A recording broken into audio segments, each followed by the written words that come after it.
Hello दोस्तों, मैं हूं पूनम और आप देख रहे हैं लेट्स स्टडी विद पूनम।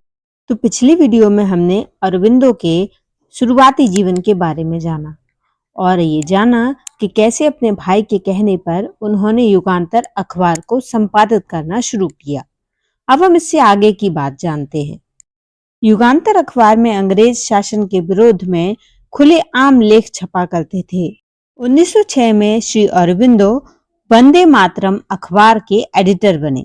इसी के जरिए उन्होंने स्वतंत्रता, स्वदेशी, नेशनल एजुकेशन और ब्रिटिश रूल के खिलाफ क्रिटिसिज्म को बड़े ही इंटेलेक्चुअल और उससे भी ज्यादा करेजियस और ब्रेवरी के साथ प्रेजेंट किया।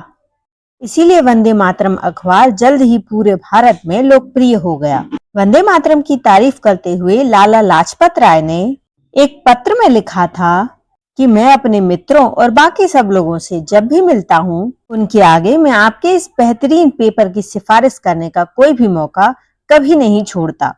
ये अखबार एक शानदार काम कर रहा है और ये लंबे समय तक चलता रहे, यही मेरी हार्दिक प्रार्थना भी है।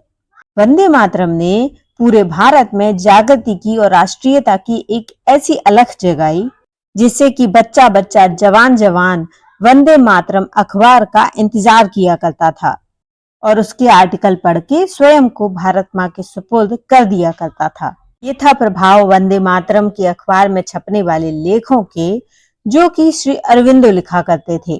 लेकिन ब्रिटिश सरकार को यह मंजूर नहीं था।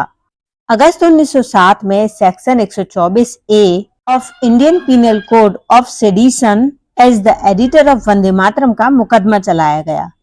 जब गुरुदेव रविंद्रनाथ टैगोर को इसकी खबर मिली तो उन्हें लगा कि श्री अरविंदो के स्वतंत्रता संग्राम की अब अंतिम समय आ चुका है। उनके कंट्रीब्यूशन को ट्रिब्यूट देने के लिए गुरुदेव ने एक कविता लिखी जिसका शीर्षक था नमस्कार, जिसमें उन्होंने श्री अरविंदो को भारत की आत्मा की आवाज बताया, उनके बलिदान को श्रद्धा पूर्वक नमन किया और उन्हें राष्ट्र का मार्गदर्शन करने वाले शांत लेकिन शक्तिशाली बल के रूप में बताया और श्री अरविंदो को अंधेरे में जगमगाता एक सितारा बताया जो भारत के स्वतंत्रता संग्राम का भारी बोझ अपने कंधों पर उठाकर चल रहा था। गुरुदेव उन्हें एक पॉलिटिकल रिवॉल्यूशनरी के रूप में नहीं बल्कि एक स्पिरिचुअल गाइड के रूप में देखा करते थे। एक ऐसा व्यक्ति जिसकी इनर स्ट्रेंथ और फोरसाइट दूसरों के लिए रास्ते का काम किया करती थी। शायद गुरुदेव समझ गए थे कि श्री अरविंदो की क्रांति केवल राजनीतिक नहीं है बल्कि आध्यात्मिक भी है।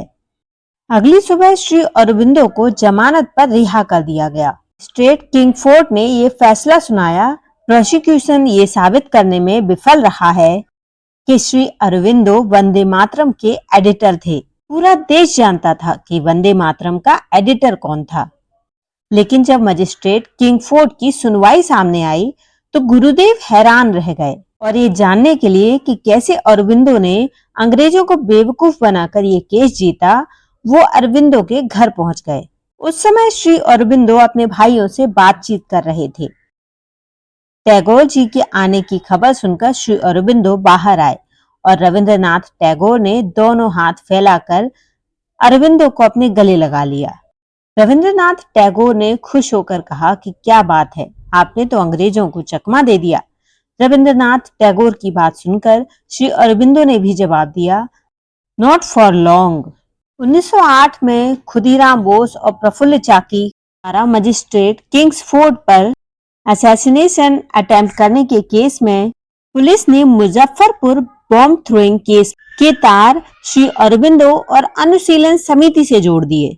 2 मई 1908 की सुबह पुलिस ने मुरारीपुकुर रोड पर 32 छापे मारे और बम और हथियार इत्यादि बरामद किए। श्री अरविंदो को गिरफ्तार कर लिया गया और उन्हें अलीपुर जेल भेज दिया गया, जहां वो लगभग 1 वर्ष तक जेल में रहे।